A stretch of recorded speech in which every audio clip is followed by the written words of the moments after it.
In a June 8th tweet from your Twitter account @SirSocks, you stated, quote, "I have argued for over 20 years for the UK to expunge from its diplomatic strategy and vocabulary the notion of a special relationship with the US. It is a snare and delusion. Even in 1989, the Bush senior administration looked to Germany as its lead Europe partner," end quote. How would you describe the current relationship between the UK and the US? And furthermore, how do you predict the results of the 2020 presidential election would affect this relationship? There's another good one.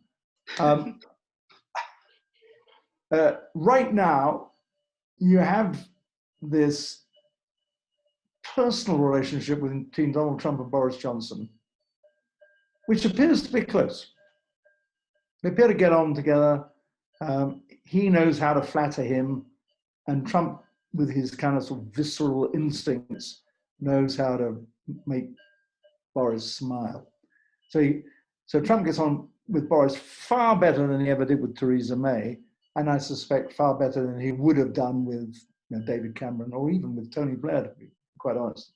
Now, not many people on this planet with whom Tony Blair doesn't know how to get on with.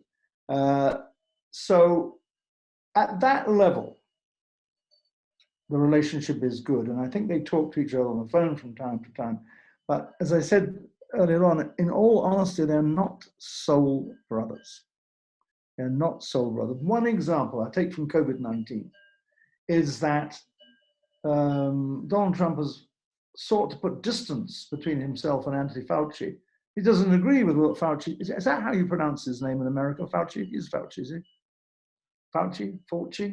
Anyway, with Anthony Fauci, whereas Boris over here, and mistakes have been made in the UK, has hugged very close the chief medical and scientific officers of the United Kingdom. So Boris has relied on the science, and Trump has put great distance between himself and Fauci, because Fauci's been saying things that Trump doesn't want.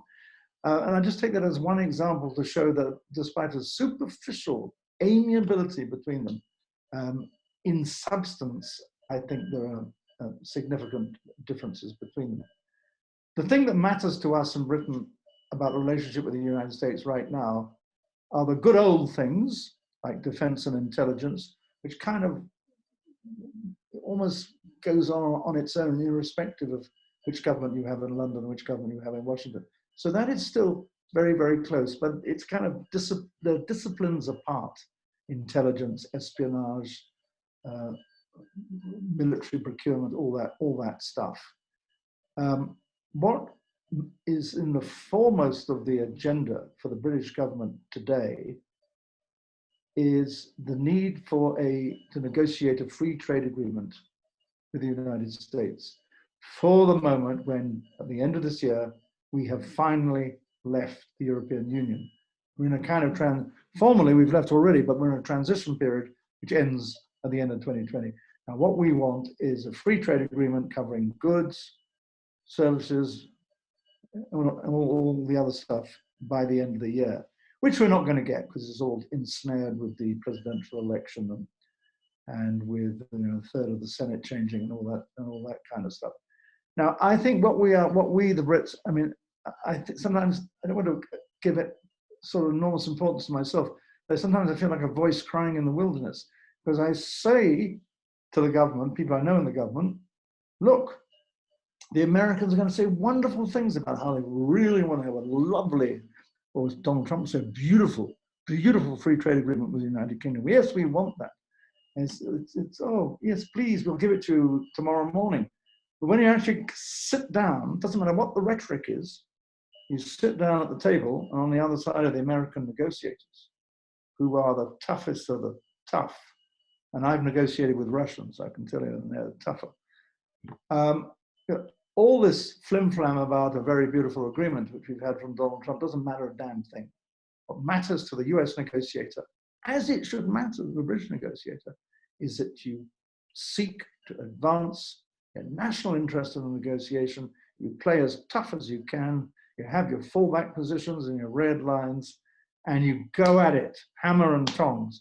And the difficulty for us is that, I don't know why this is, it's a kind of cultural thing, is almost every American trade negotiator I've ever met has been trained as a litigation lawyer.